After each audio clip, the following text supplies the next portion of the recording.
오늘 말씀은 디모데후서 2장 5절부터 7절까지 보도록 하겠습니다. 제가 지난주에 아파서 말씀을 전하지 못했고 그날 나눴어야 될 말씀을 오늘 이제 나누도록 하는 거죠. 디모데후서 2장 5절부터 7절까지 말씀을 보도록 하겠습니다.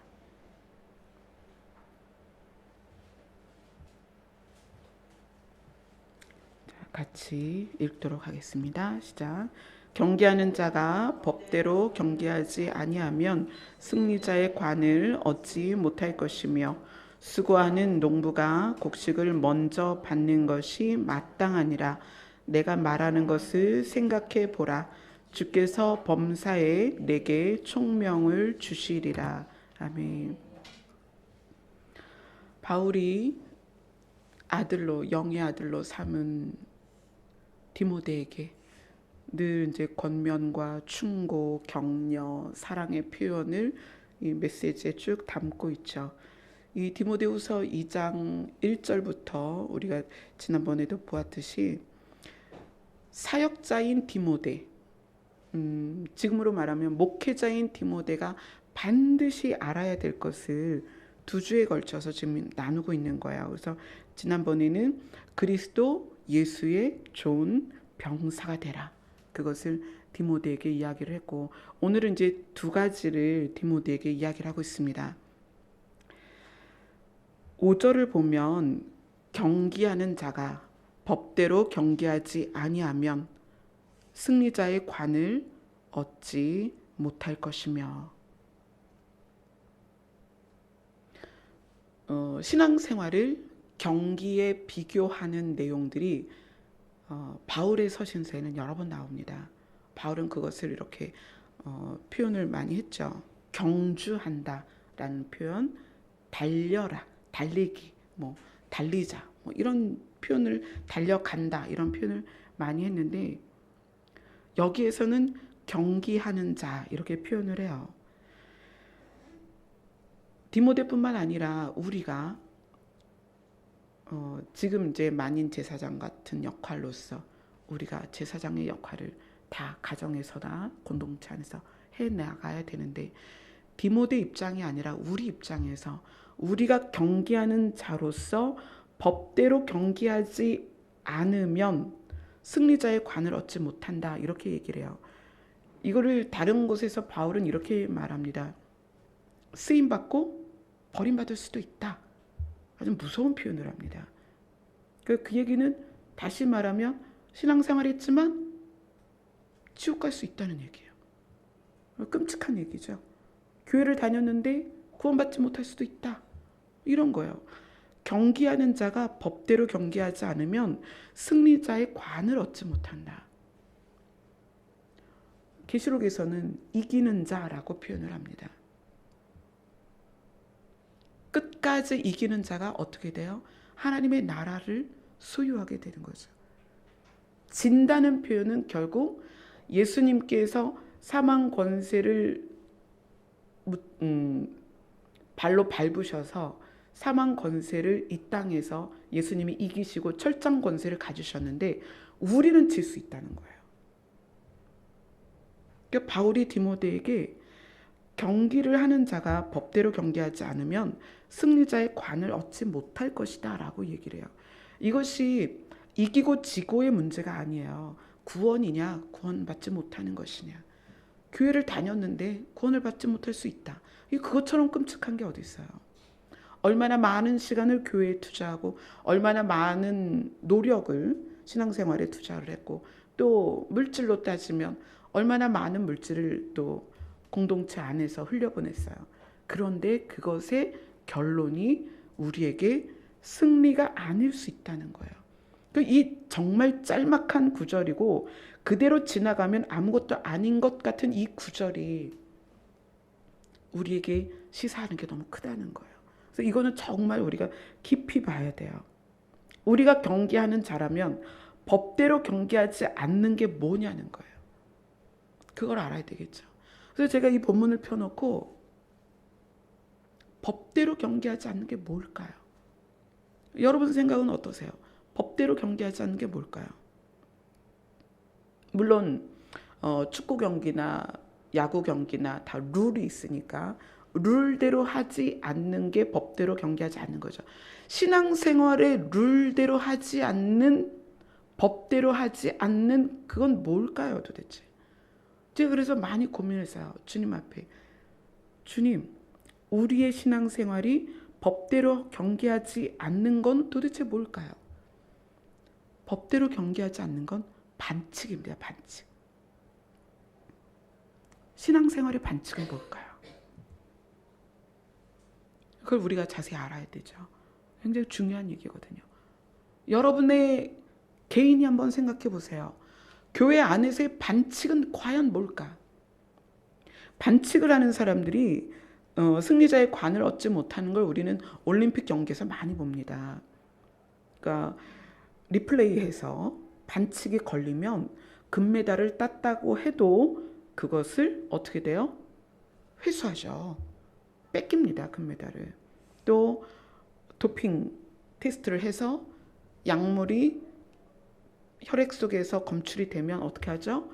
금메달 땄어도 그것이 박탈돼요. 금메달 딴 사람이 금메달 딴 자격이 박탈이 됩니다. 반칙이거든요. 그 신앙생활을 수십 년 해온 우리는 우리 안에서 반칙이 뭔지 알아야 되는 거예요. 반칙이 뭘까요? 공동체 안에서 반칙이 뭘까요? 하나님께서 승리의 관을 거두어 버리는 반칙이 뭐냐는 거예요. 이 한 구절이 저에게 너무나 심각한 문제였어요. 반칙이 뭘까? 우리가 우리의 승리의 관을 빼앗기는, 예수 그리스도의 피값으로 우리에게 주어진 승리의 관을 빼앗기는 치명적인 반칙이 뭐냐는 거예요.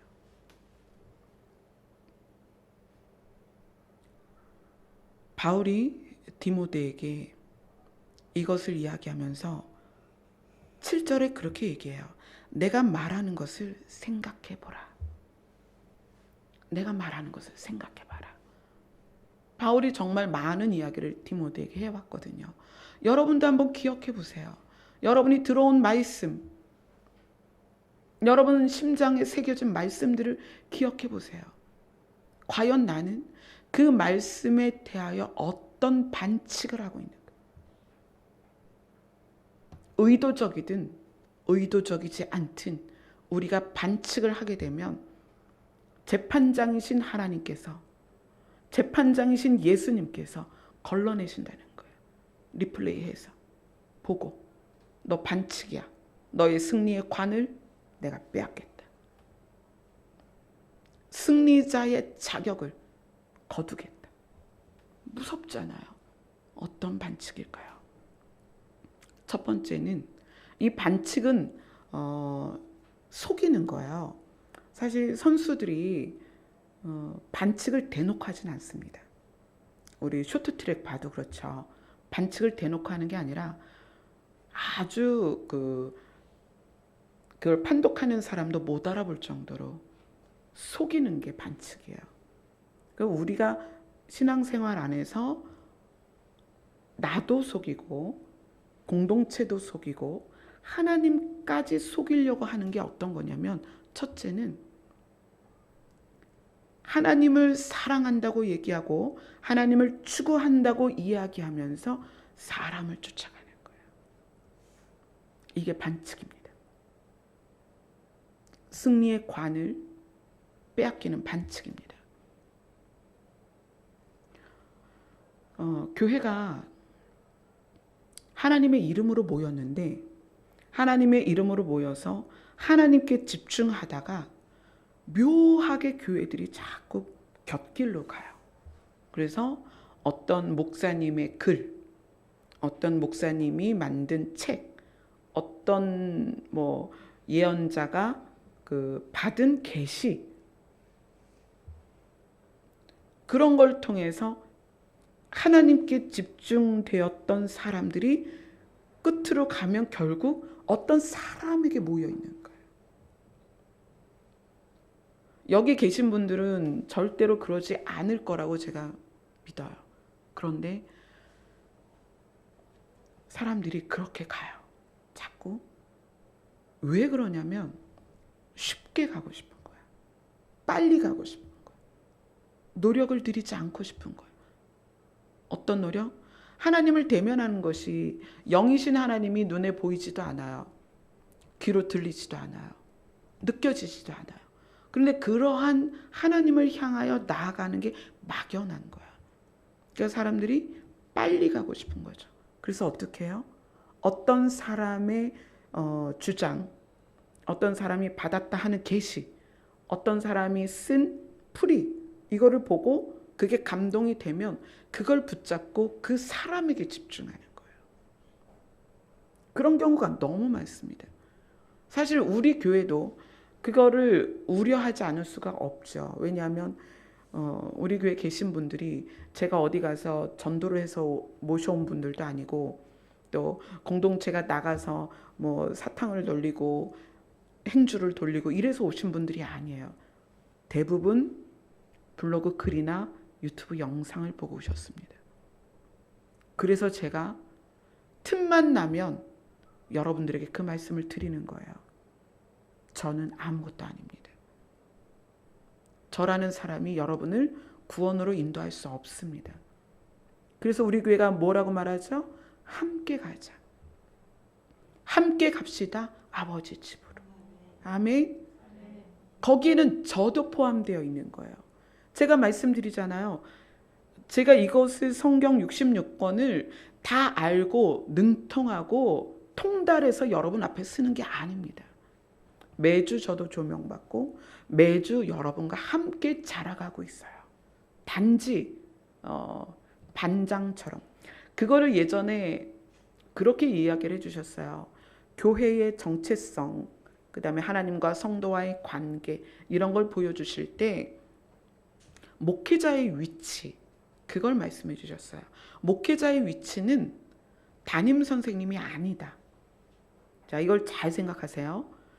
학교에는 이렇게 구성이 되어 있습니다. 교장 선생님, 그 다음 일반 선생님, 그 다음 학생들. 내 학생들 안에서 그 반의 학생들을 통솔하고 대표하는 반장이 있습니다. 지금은 회장이라고 많이 부르죠. 자, 그러면 교장 선생님하고 담임 선생님은 위치는 다르지만 같은 선생님이에요. 그죠? 반장하고 일반 학생들은 위치는 다르지만 학생이에요. 그럼 정확하게 뭐로 갈려지냐면 선생님과 학생으로 나뉩니다. 학교는.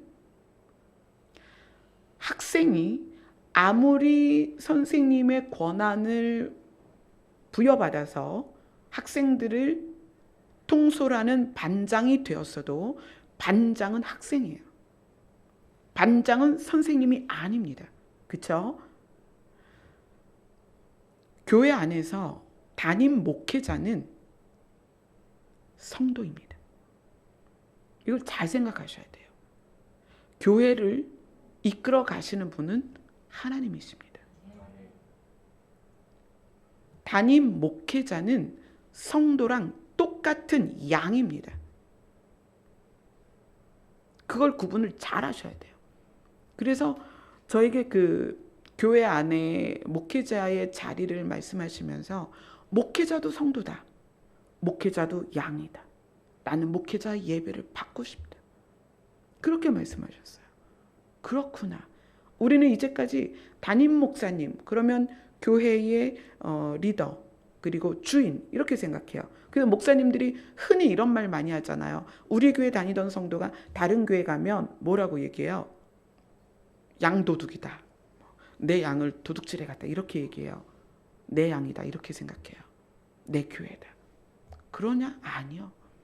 목회자도 성도고 목회자도 양입니다. 그래서 목회자를 일반적인 개념으로는 담임 선생님으로 알고 있었어요. 근데 그게 아니더라고요. 목회자는 반장이에요. 반장.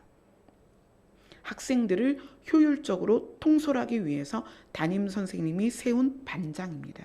그래서 반장이 선생님에게 전달 사항을 듣고 반으로 와서 야, 선생님이 운동장으로 모이래. 그럼 어떻게 해야 돼요? 학생들 다 운동장으로 가야 되죠. 반장이 선생님의 말을 대변하기 때문에 움직이는 거지 반장이 학생들과 신분이 달라서가 아니라는 거예요. 그렇죠? 그러면 오늘 법대로 경기하지 않는 거의 첫 번째 뭐냐면 성도가 하나님을 따르지 않고 목회자를 따르거나 뭐 여러 이단들이 그 교주를 따라가는 거잖아요. 그 사람이 말한 것이 법이 되고 그 사람이 말한 것이 규칙이 되고 그 사람이 말한 것에 의해서 통솔되어 가잖아요. 다 잘못되는 거예요. 그럼 뭐예요?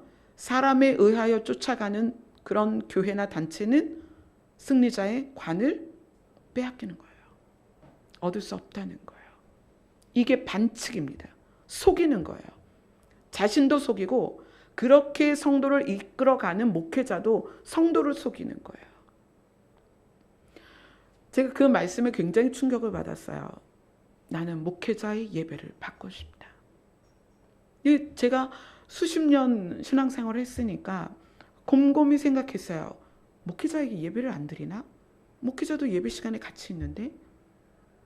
그러면서 떠오른 것들이 많은 장면들이죠. 어떤 장면이냐면 보통 담임 목사님들은 부목사님이나 전도사님들이 설교하면 설교를 안 들어요. 그 자리에 참석을 안 해요. 일반적으로는. 내가 담임 목회자고 내가 훨씬 더 많이 알고 있기 때문에 내가 선포하는 자리가 아니면 예배 참석을 잘 안 해요. 그 설교를 잘 안 들어요. 그 장면이 떠오르면서 그렇지.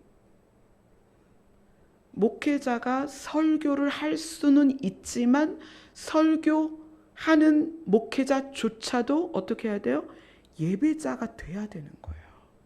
이거 굉장히 중요한 거예요. 저 자신이 여러분 앞에서 설교를 하고 있지만 저 자신이 이 시간에 이것으로 하나님께 지금 예배를 드리고 있는 거예요. 개념이 목회자는 담임 선생님이 아니라 반장이라는 거예요. 성도라는 거예요. 똑같은 양이라는 거예요. 그것을 망각하기 시작하면 목회자는 하나님 앞에 예배를 못 드리는 거예요. 예배 드리지 않는 거죠. 그래서 목사님들이나 이제 사모님이나 선교사님들하고 이렇게 상담을 하다 보면 탈진되고 소진되는 경우를 많이 봅니다. 근데 왜 그러냐면 내가 예배를 드려서 예배를 드리면서 그 은혜 안에 하나님의 은혜를 받아야 되거든요. 근데 목회자가 예배자가 되지 않으면 은혜를 공급받지 못해요. 개인의 기도 시간에 받는 은혜 말고는 예배 안에 흐르는 기름 부음을 받을 수가 없어요. 이거 굉장히 중요한 거죠. 그래서 저는 만나는 목사님마다 그걸 말씀드리고 싶어요. 예배 드리세요. 반드시 예배 드리세요. 그 예배 안에서 흐르는 기름 부음을 받으셔야 됩니다라고 말씀을 드리고 싶어요. 그러니까 이것이 반칙입니다. 성도도 목회자도 하나님을 향한 예배가 아니고 하나님을 향한 집중이 아닌 신앙생활은 반칙이다. 굉장히 무서운 거죠. 그 다음에 예수님의 계명을 지키지 않는 것은 반칙입니다. 예수님의 계명이 뭐예요? 서로 사랑하는 것. 그리고 하나님을 사랑하는 것. 우리의 삶에서 그렇게 살아가는 것. 그것이 이루어지지 않으면 아무리 헌금을 많이 하고 신학 박사가 되고 장로가 되고 권사가 되고 집을 팔아 헌금을 해도 반칙입니다. 하나님께서는 그런 것을 했느냐를 보시지 않아요. 예수님은 뭐라고 말씀하세요? 내가 새 계명을 준다. 룰, 우리 신앙생활의 룰입니다. 이 룰을 따르지 않으면 반칙입니다. 그 룰대로 신앙생활하지 않으면 승리자의 관을 거두시겠다는 거예요.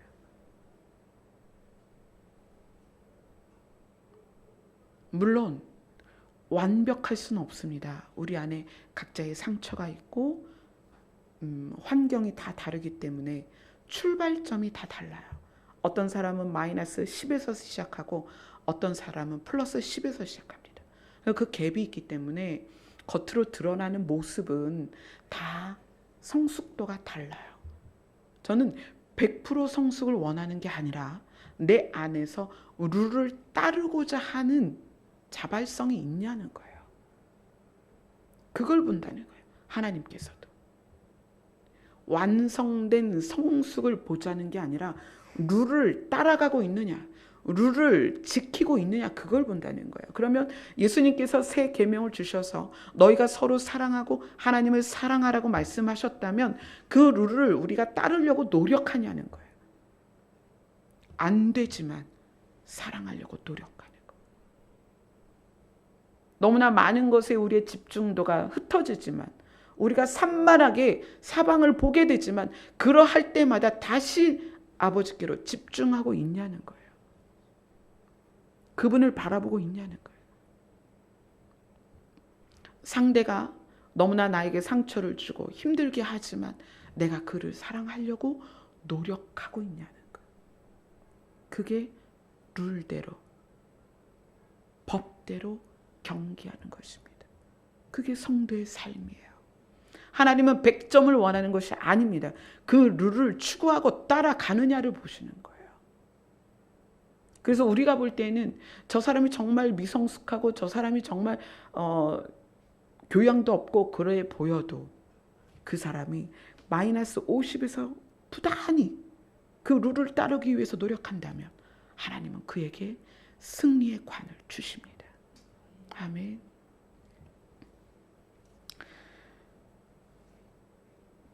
마지막으로 가장 큰 반칙은 뭐냐면 하나님과의 관계를 다른 것으로 대체하는 것입니다.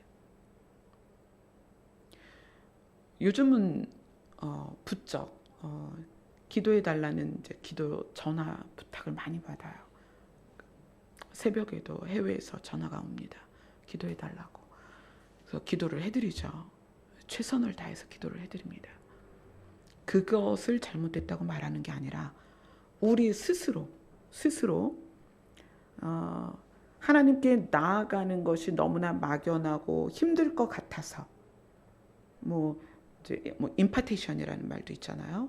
전의를 받고 그것으로 해결받으려는 하나님과의 관계를 다른 것으로 해결받으려고 하는 노력, 반칙입니다. 하나님과의 관계는 하나님과만 가능합니다. 누구도 그 중간에 개입해서 그것을 지름길을 내주지 않습니다. 예수님 자신이 말씀하셨습니다. 내가 길이다. 그렇다면 그 길로 가야 되는 거예요.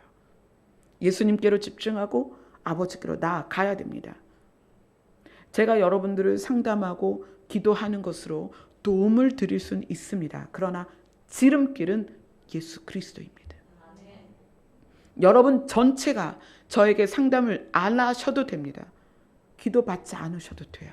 왜냐하면 그분 예수 그리스도가 늘 여러분을 향해 기다리고 계시기 때문이에요.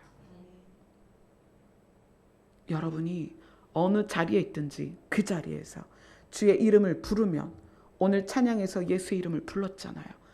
어느 자리에서든 주의 이름을 부르면 그분이 여러분을 만나 주십니다. 그분은 작정하고 계세요. 오라, 찾으라, 두드려라, 구하라. 그게 그분의 소원이에요. 물론 많은 분들이 저에게 연락을 하시고 문의를 하시고 찾아오십니다. 그러면 그분에게 맞게 제가 도움을 드려요. 그러나 결론은 그분들에게 항상 이렇게 말합니다. 하나님 앞에 머무세요. 예수 그리스도의 이름을 부르세요. 그것이 정답입니다. 아멘. 그래서 저는 100가지 사연을 듣지만 정답은 하나입니다. 예수 그리스도입니다. 100가지 스타일의 문제를 만납니다. 그러나 해결책은 딱 하나입니다. 예수 그리스도입니다. 아멘. 자, 이제 저한테 안 오셔도 돼요. 오늘 말씀 유튜브로 들으시는 분들도 이제 저 안 찾으셔도 돼요. 제가 정답을 오픈했잖아요. 정답은 예수 그리스도입니다. 하나님이세요. 저는 그 정답으로 가도록 대화를 나누는 것뿐이에요. 저 자신이 정답도 아니고 제 안에 정답이 없습니다. 근데 그것을 왜 담대하게 선포하는가? 제가 정답의 맛을 보았기 때문이에요. 제 인생을 살아오면서 가지가지 문제를 경험하면서 제가 얼마 전에 너무 힘들고 피곤하고 아프고 그럴 때 제가 회심의 미소를 지었어요. 이걸 경험한 사람만 알아요.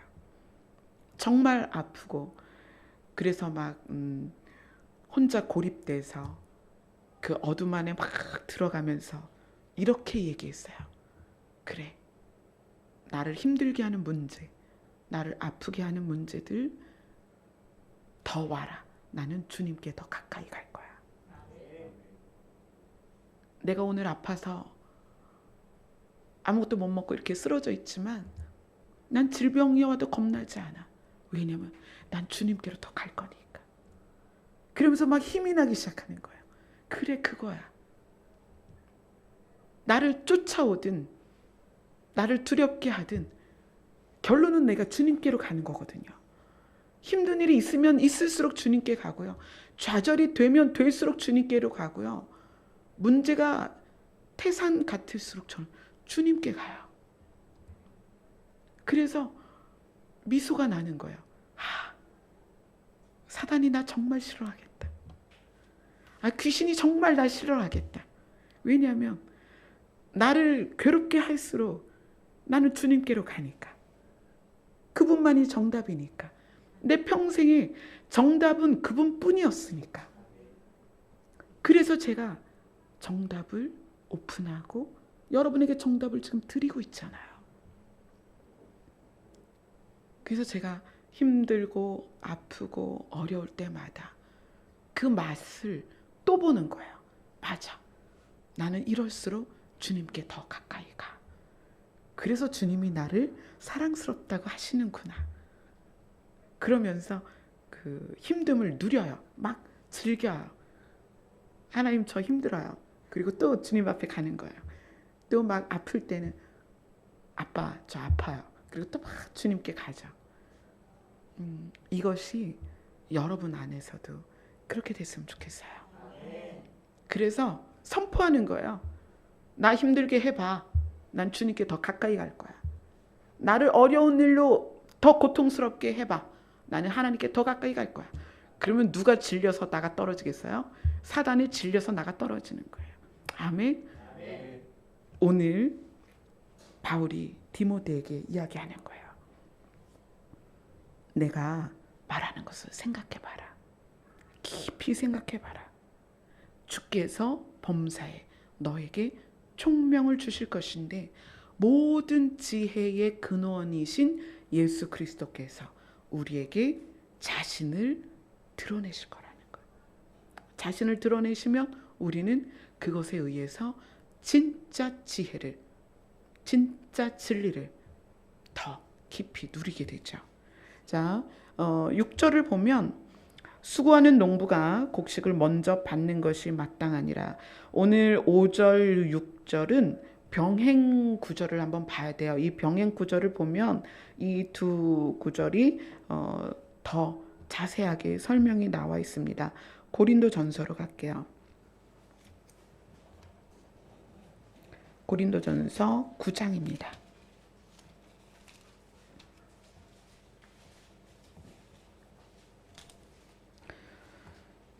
법대로 경계하는 거에 대해서 고린도전서 9장 24절로 27절이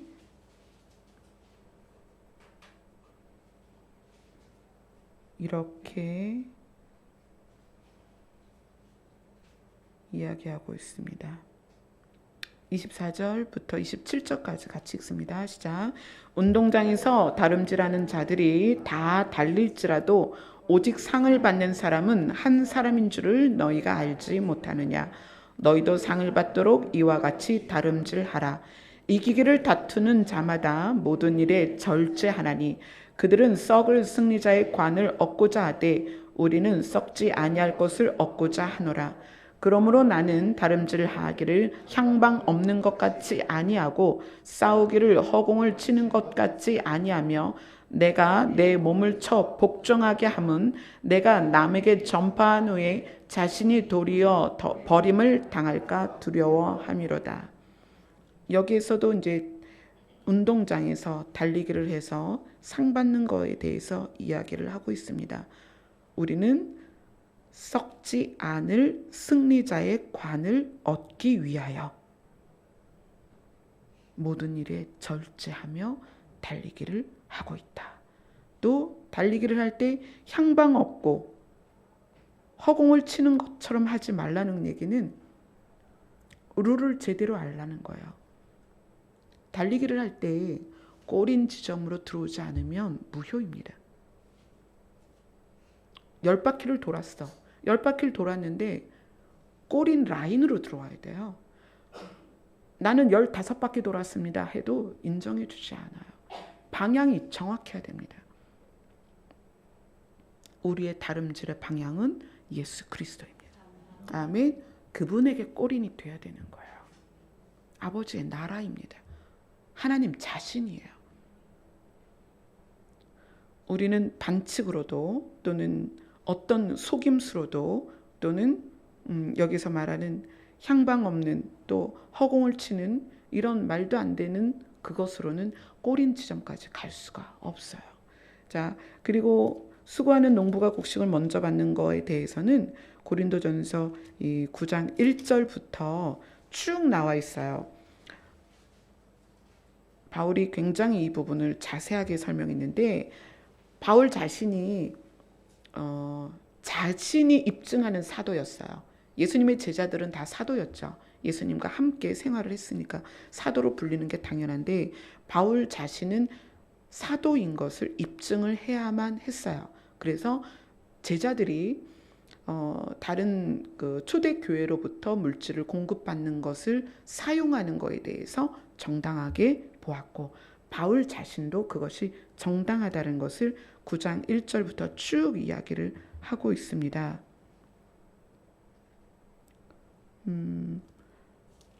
9장 1절부터 한번 쭉 읽어봅시다.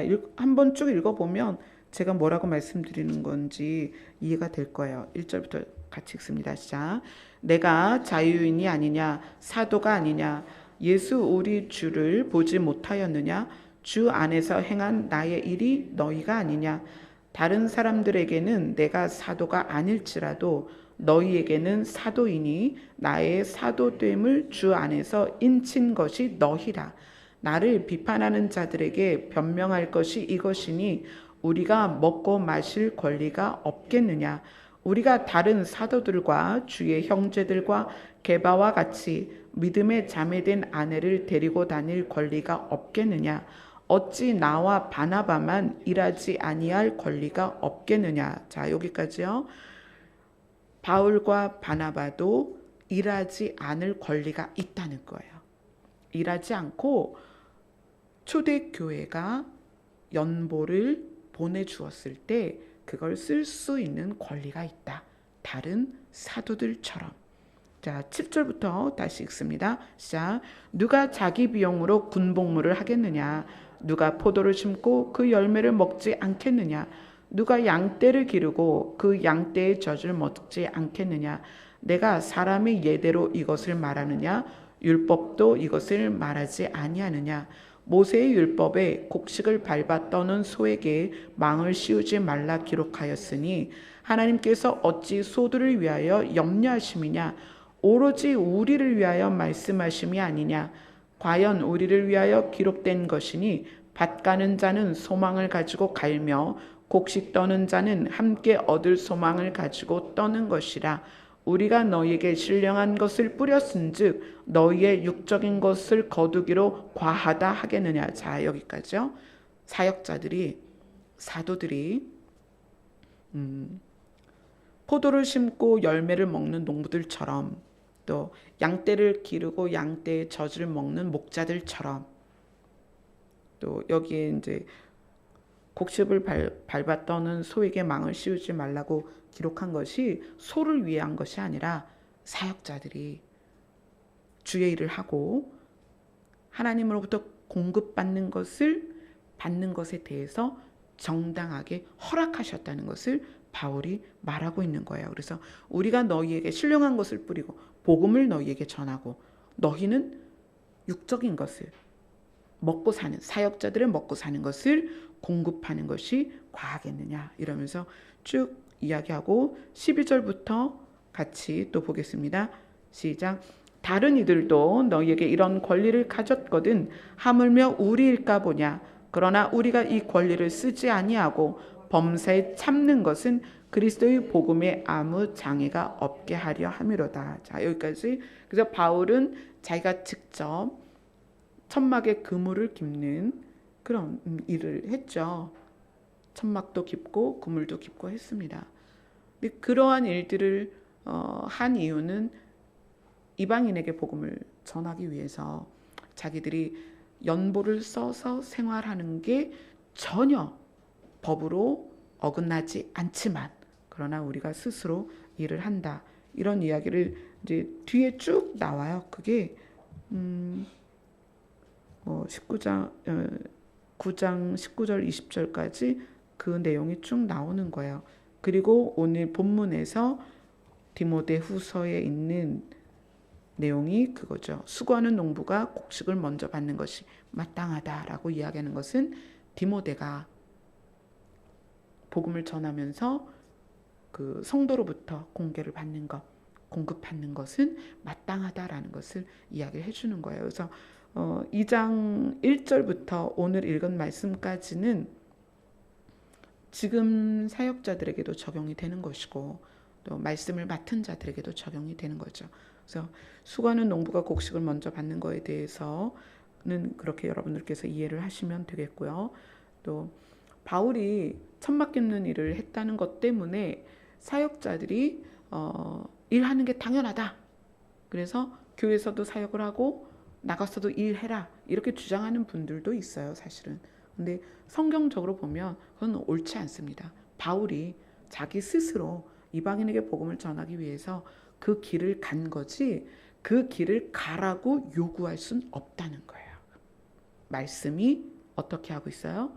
주의 일을 하는 자들은 교회에서 그들을 공급하는 것, 육의 것을 공급하는 것이 당연하다고 말씀에 나와 있습니다. 그래서 그런 문제로 여러분들이 고민을 안 하시고 그렇게 사역자들을 잘 대접을 하시면 됩니다.